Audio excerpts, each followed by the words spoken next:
The new executive series would not be possible without the tremendous support of our sponsors. Thank you to all of our sponsors who have continuously supported the LVEDC mission during this time. Thank you to our presenting sponsor, Lehigh Valley Health Network, our premier sponsor, Capital Blue Cross, our gold sponsors, BB&T Now Truist, Fitzpatrick, Lentz & Buba, and Penn Teledata, our event sponsors, Crayola and Good Shepherd, our interview sponsor, Follett, and our production sponsor, Countess Communications. We also would like to thank our host, ArtsQuest. Thanks again to all of our sponsors. We hope you enjoy the new executive series. Hi, I'm Dr. Brian Nestor, President and Chief Executive Officer at Lehigh Valley Health Network. At LVHN, we offer nationally recognized care close to home. Today and every day, our focus is on the health of our community. We know that a healthy community paves the way for a healthy economy. We're proud to partner with Lehigh Valley Economic Development Corporation as we work together to make the Lehigh Valley strong, vibrant, and safe. Hello, I'm Don Cunningham, President and CEO of the Lehigh Valley Economic Development Corporation. Thank you for joining us for another episode in our series of interviews with new executives in the Lehigh Valley. Since March of this last year, we've been operating in a different world, in a different environment during the pandemic. We are not able to gather together and greet and meet and do the things we like to do as a Lehigh Valley business community. Therefore, we've created this online series to introduce all of you to a host of new leaders who have taken over the large companies, large employers in the Lehigh Valley during the last 18 months since about the middle of 2019. We've had no short of about 15 different major companies transition into new leadership. The man who's with us today, Vince Sorgi, the president and CEO of PPL. Many of you have known for some time. Vince is not new to the Lehigh Valley. He's been with PPL since 2006. But since June of this year, Vince is the company's new president and CEO with the retirement of Bill Spence. And it just so happens that the company is celebrating its 100th anniversary during 2020. PPL was started back in 1920 here in Allentown in the Lehigh Valley. Vince first came to PPL in 2006 as the financial director for the company's power generation subsidiary. He was named CFO in 2014 and president and chief operating officer in 2019.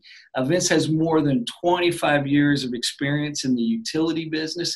Before coming to PPL, he worked for the New Jersey-based utility Public Service Enterprise Group, was with Deloitte.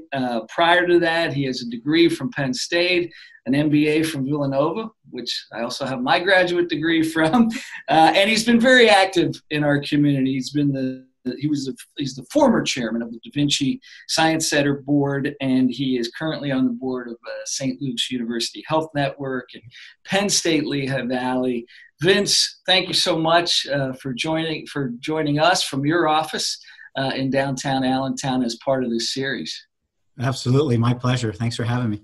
Yeah, and interesting time to step into the leadership role at PPL in the middle of a pandemic, in the middle of, I think in 100 years of history, you're probably the first CEO to come in under these type of circumstances at PPL.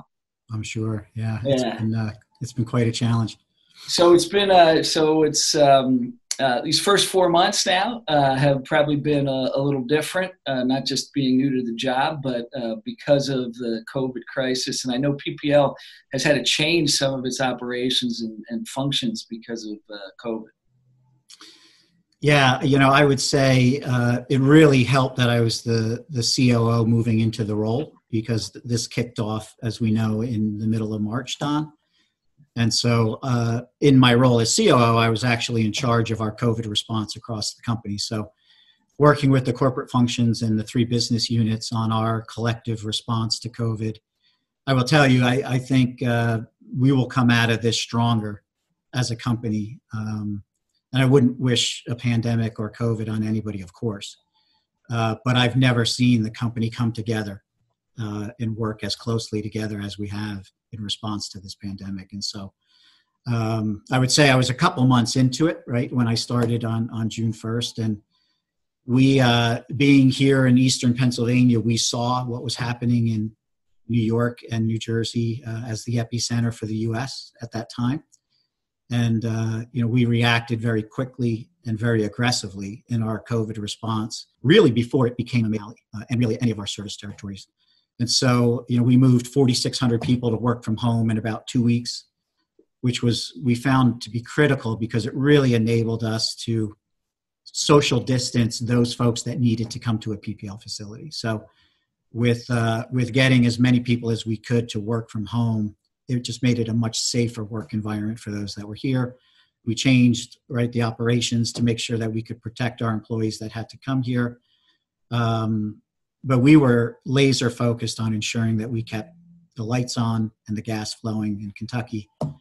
Just imagine, especially in that April timeframe, if we also didn't have electricity, right? We were critical to ensuring that our first responders and hospital workers could do what they needed to do at a time when they needed us the most. And so I couldn't be more proud of our response as a company and our employees in terms of making sure that not only did we keep ourselves safe and the public safe, but we kept the power flowing and the gas flowing. So I'm not sure if there's a typical first 90 days for a utility CEO. I don't think this was it. You know that this, you might not know what it is, but this is what this is not it.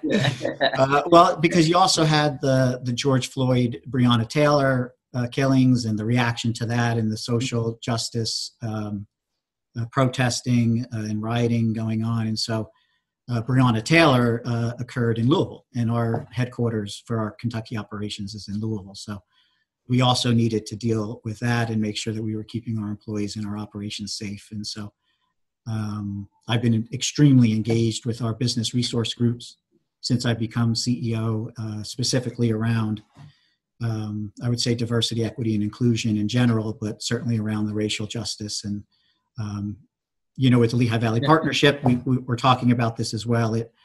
I'm really proud that corporate America has really stepped up and taken this on. And this one feels different, Don, right? I feel like as a country and as companies, we're ready to make some real change. And I certainly want to delve into that. I think that's an important topic to talk about. For folks out there who are watching this, who may know PPL from their electric bill, have known PPL as an iconic company in the Lehigh Valley, an employer of over so many generations, but they may not really understand the depth and breadth of what PPL has become. Even you mentioning the Kentucky operations and the headquarters in Louisville. Can you take a moment, Vince, and just to explain a little bit of the reach and the structure of PPL? Sure. So our current operations, we have, of course, operations here in Pennsylvania. So PPL Electric Utilities is the utility that serves not only Lehigh Valley, but 29 counties in Pennsylvania. We have 2 utilities in Kentucky. And then 4 in the UK. The UK is actually our largest subsidiary from a revenue and an earnings perspective. We announced in August that we are running a process to sell the UK, and we'll talk a little bit more about that later if you want to. But yes, I know we're really viewed as a Lehigh Valley company. And while we do have the electric utility here, we have very sizable operations outside of Lehigh Valley. And there was a time, of course, and full disclosure, I'm a former PPL corporate communications veteran. Spent almost 6 years there in the 90s.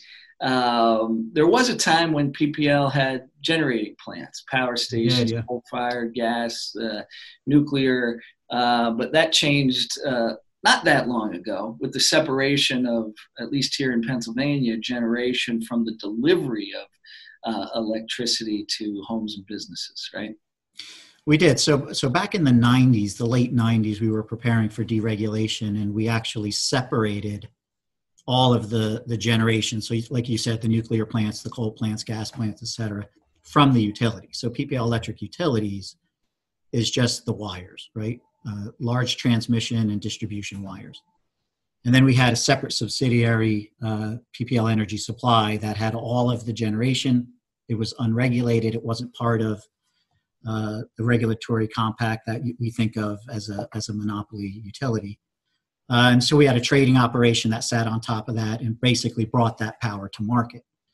And then one of the things that I'm very proud of as a PPL executive is, as I look back at the 100 years of our history, we've always been adaptable, right? And looking at the market and being very fortuitous in making strategic decisions at the right time. And the decision to spin off the generation business was basically one where our view was that business embedded in the company's public portfolio of assets at the time was significantly undervalued, and if we were able to spin it off and create its own company, that it would be valued higher by the market in two pieces than it was together.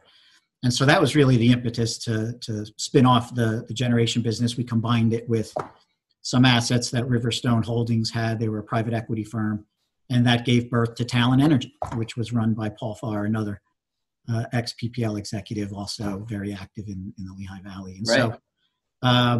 So that was kind of the whole strategic rationale there. And again, proved to be correct with our decision making there. The sum of the two was certainly more than it was when they were together. So today, the focus of PPL, as we know it, is really delivery of that energy, that electricity to homes and businesses across I believe it's 28 or 29 county area of Pennsylvania. And I've always felt that electric utilities is such a thankless job, because oftentimes the only time you hear from people is when something goes wrong. When there's a storm, when there's a power outage, when there's icing in the wintertime and a line comes down.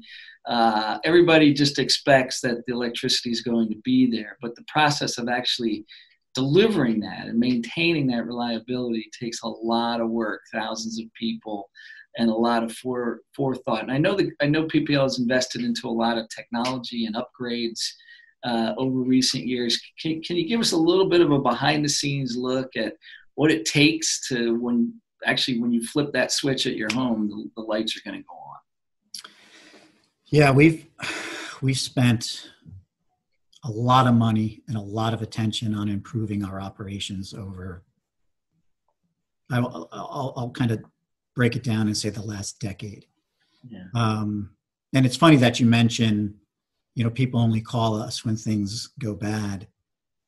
Our customer satisfaction surveys, when we do those, we're getting 8s and 9s from our customers. So think about getting a 9 out of 10 customer satisfaction rating when the only time you're called is when you don't have the product that we deliver. So we've really done a lot, and I'll just use, we've improved our operations in all 7 of our utility jurisdictions in the 3 business units. But let me just talk about PA, because that's really what's most relevant for our Lehigh Valley audience. Over the last decade, we've improved our reliability by 30%. We've improved our customer satisfaction 20%. We've kept costs flat. We've grown we call it rate base. It's the asset base that we invest in, on average 12% a year over that time period. And our rates are 25% lower than our Mid-Atlantic average peers. So the way we did that was through technology and really implementing digital solutions, making the grid harder, smarter, and more resilient. So as we're investing in the network, we're not just replacing like for like, right? We're using better material, stronger material. The best defense against an outage is not to have one at all, right? So the first thing you do is harden the system. The second thing you do is put a lot of smart grid technology on the network so that if you do have an outage, the network automatically reconfigures itself to get as many people back on as it can automatically. And then we go out and get the few that are left with the crew. And that's all based on technology and we call it smart grid technology on the grid. And then there's the software behind the scenes to run all this. Our Pennsylvania utility, Don, is, believe it or not, one of the most advanced utilities in the country.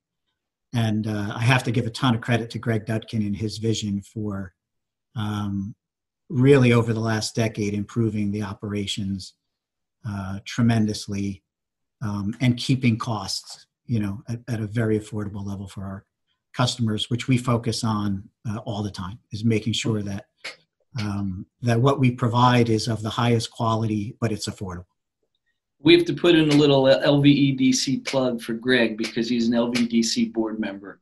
I believe he's in his second term, and he makes sure that we operate efficiently and cost effectively as well. So, That's good. and there's such a link over between economic development and PPL. I think historically all electric utilities were involved in economic growth, which served to benefit the communities and the companies. But I think PPL especially has been synonymous with trying to grow the economy.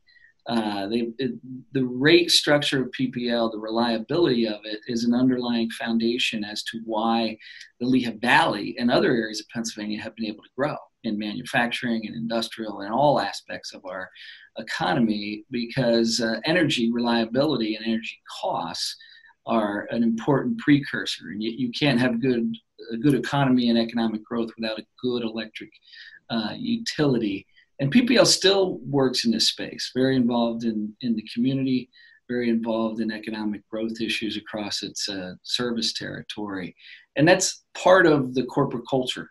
Can you talk a little bit about that importance of corporate culture? You were talking earlier about, private sector companies leading in issues of social justice and community and on racial fronts. PPL has always been very progressive in those areas, and it comes from that culture. Can you talk a little bit about that? Yeah, so you covered a couple components of it, which I'll get into in more depth. To round out the culture or our corporate values, right? Obviously, safety is paramount. We're dealing with a very dangerous product, and so making sure that our employees go home safe at the end of the day, in the same condition when they showed up for work, is incredibly important. And making sure that the public is safe. Environmental stewardship is incredibly important as well, especially with we still have generation down in Kentucky, and so ensuring that we're operating all of our operations in an environmentally friendly way. Of course, sustainability is now really the next pivot point for our industry, right? To generate electricity in a much less carbon intensive manner. So we're focused on that now. But operational excellence, I've talked about kind of what we've been able to do over the last decade. That is core to our values and making sure that we do that. And being innovative is also part of what drives that operational excellence. And then on the employees in the community side, you touched on, for us, it's diversity, equity, and inclusion, and employee engagement, right? And those have always been core values for us, but they have, I think, taken on a new light in the last 4 or 5 months, and really proud of. Again, I referenced the Lehigh Valley Partnership, and we talked about this topic there and what the companies in the Lehigh Valley can do and how we can learn from each other and leverage, what each of us is doing. I think it was incredibly encouraging to me that everybody on that call recognizes the need for this, and that we need to invest time, energy, and money into improving this. And so I was very appreciative of the level of commitment that not only from me and my company, but from the entire business community in the Lehigh Valley. And then just more broadly, community support. We are the #1 corporate sponsor of the United Way, of the Greater Lehigh Valley. We're extremely proud of that. We, but we're not just about the United Way, right? We have our employees, executives, et cetera, are all on nonprofit boards supporting our nonprofits with their time, talent, and treasure. Certainly within the United Way, but a lot of it happens outside. We're mentoring students. We're doing coaching or tutoring on lunch hours. We have sponsored Meals on Wheels routes where some of our teams would be delivering meals to seniors on their lunch hours. So, I think part of it is the culture. It is ingrained in PPL's culture. But I think our employees, the ones that come here and really enjoy working here, it's part of their core values as well. And when those two things marry up, a corporate culture with your personal values, I think that's what makes a happy and engaged employee set. And so the community, we're firm believers that building strong communities is critical to building strong companies. Oh, thanks. And we thank you for that because we benefited from that culture and the presence of PPL in the Lehigh Valley as well as in other parts of Pennsylvania. And just for those who might not know what the Lehigh Valley Partnership is, what Vince referred to, Lehigh Valley Partnership is really a coalition, a confederation, if you will, of the larger employers, CEOs in the Lehigh Valley, including the colleges and universities and their presidents. And they meet, that actually was the organization that 25 years ago led to the creation of the Lehigh Valley Economic Development Corporation. And PPL was a founding partner of both the partnership and LVEDC.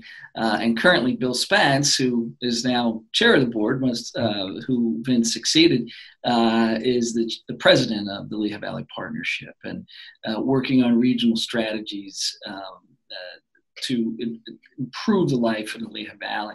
And part of improving that life in the Lehigh Valley for so many decades has been the number of employees at PPL. And there's so many veterans of PPL, people who have retired from PPL. Today, I believe PPL has about 12,000 employees across its whole network, at least about 1,500 of them in the Lehigh Valley. And about last year, I guess alone, about $7.8 billion in generated, gross sales across. So it really is a large company with a lot of employees, and there's a lot of diversity in that employment workforce. And from a skill perspective, particularly, can you talk a little bit about kind of the job functionality and the employees of PPL? You get everything from linemen up to obviously corporate executives to financial analysts and so forth. Yeah, so the workforce, we talk about the Lehigh Valley benefiting from PPL, but PPL benefits tremendously from the Lehigh Valley. Just a great workforce, as you know, right? It's they're smart, they're bright, they're innovative, a work ethic that is second to none, very compatible with our culture, right? And one of the reason why I joined the Da Vinci board was my interest in the STEM fields and really making sure that we're creating the workforce of the future, right? And so Da Vinci's mission is all about inspiring our young folks, right, to take an interest in STEM, science, technology, engineering, and math. It's now STEAM, right? So we're integrating arts with the sciences there. But it's incredibly important that we continue to develop the workforce of the future in the Lehigh Valley so that companies like ours and many others can hire from the local employee base, right, the workforce. And so I really enjoyed, I was chairman of the board at Da Vinci for 6 years. I think I was on the board for about 11. I just rotated off in June. But I was really proud to be part of that because, and this is also part of the whole diversity, equity, and inclusion equation, is how do we make sure that we're giving everybody in the Lehigh Valley an opportunity to fulfill their full potential. And we know that there are certain challenges in doing that, but I think if we can get the team and their resources to deploy to this, we'll solve it. And but up until now, we have never had an issue hiring good people in the Lehigh Valley. It's always been, I think it's been a competitive advantage for us. And so my focus thinking forward is how do we maintain that competitive advantage? Yeah. And also one of the core focuses of the Lehigh Valley Economic Development Corporation, particularly for the last 5 years, is the talent pipeline of ensuring that our employers have talent and that our schools have connections to employers. And, PPL for a long time has had that straight pipeline in, particularly with electrical engineering to Lehigh and Lafayette, and with the trades, linemen and electrical trades to our vocational technical schools and community colleges. Oh, yeah, that's one of the great things about living in the Valley is the quality of the education, right? And so, there's no shortage of qualified individuals to hire, that's for sure. And just shift for a moment in our remaining time, Vince, to talk a little bit about you and your career and what brought you here to the Lehigh Valley. You were born and raised in New Jersey, right? The early part of your career was in New Jersey. Where was that in New Jersey that you grew up? So I was we were in northeast New Jersey, up in like the Wayne area, up West Milford area, up that I'm not sure if you know where that is, but generally, kind of a wooded area, a little rural. Yeah. And what brought you to PPL back in 2006 and to the Lehigh Valley? Well, so I've been in the utility industry my entire career, and it actually began between my junior and senior year when I was at Penn State, when I interned for Deloitte, and that internship was in Parsippany, New Jersey, not far from here. Yeah. And the client that they put me on was PSE&G. You referenced them earlier in my bio. Mm-hmm. And so I spent 3.5-4 years with Deloitte, and then I actually left Deloitte and joined PSE&G in their finance organization. Moved up through a variety of roles in their generation business and their corporate group, and also their international group. I spent 5 years there, which was a phenomenal experience. We don't have time to get into that, but international travel is wonderful. I recommend it to anybody that has the opportunity to do it. But during my time at PSEG, they were going through a merger with another very large company. And if it wasn't for that merger going on, it ended up falling through. But if it wasn't for that, I probably wouldn't have returned the call on an opportunity that was presented to me here at PPL. Wow. And so that was all going on. It was just my future was uncertain. Wasn't sure what was going to happen. So I answered the call. Loved the people, loved the culture, and ended up making the move even before the merger. We found out what was going to happen with the merger, and things would have been fine for me over at PSE&G in hindsight, but never looked back. And from the time I decided in 2006 to take a lateral move and actually take a cut in pay to be part of this culture, it's just been phenomenal ever since. The opportunities that I've had, what I've learned, the people I've been able to work with, great CEOs like, Bill Hecht and Bill Spence and Jim Miller, and just being able to learn from them. We have a phenomenal board, so a lot of learning from them as well. So, part of my role as CEO is how do I pay that forward, right? And how do I make sure that we're creating an environment where everybody can excel and have the same opportunities that I did coming into this company. And so that's what makes it fun. And there's no better way that we could wrap up this segment. We're grateful here in the Lehigh Valley that you did return that call back in 2006. And we're grateful that you're here carrying on this legacy in this 100th year anniversary of PPL. And we really want to thank everybody for tuning in to another episode of the new executive interview series with Vince Sorgi, the president and CEO of PPL. We could keep talking for another half hour, I know it. But you'll all be seeing Vince out and about as soon as that's safe and possible.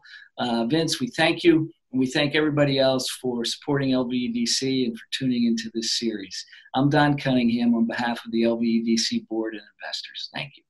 We're all doing what we can to stop the spread of COVID-19, and that includes wearing a mask when out in public. How you remove your mask matters too. Take it off from the back and be careful not to touch your eyes, nose, or mouth. Make sure to wash your hands when you're done. You should also wash your mask after each use. Keep masks you've worn in a sealed container until you can wash them. And remember, my mask protects you and your mask protects me. The new executive series would not be possible without the tremendous support of our sponsors. Thank you to all of our sponsors who have continuously supported the LVEDC mission during this time. Thank you to our presenting sponsor, Lehigh Valley Health Network, our premier sponsor, Capital Blue Cross, our gold sponsors, BB&T Now Truist, Fitzpatrick, Lentz & Buba, and Penn Teledata, our event sponsors, Crayola and Good Shepherd, our interview sponsor, Follett, and our production sponsor, Countess Communications. We also would like to thank our host, ArtsQuest. Thanks again to all of our sponsors. We hope you enjoy the new executive series.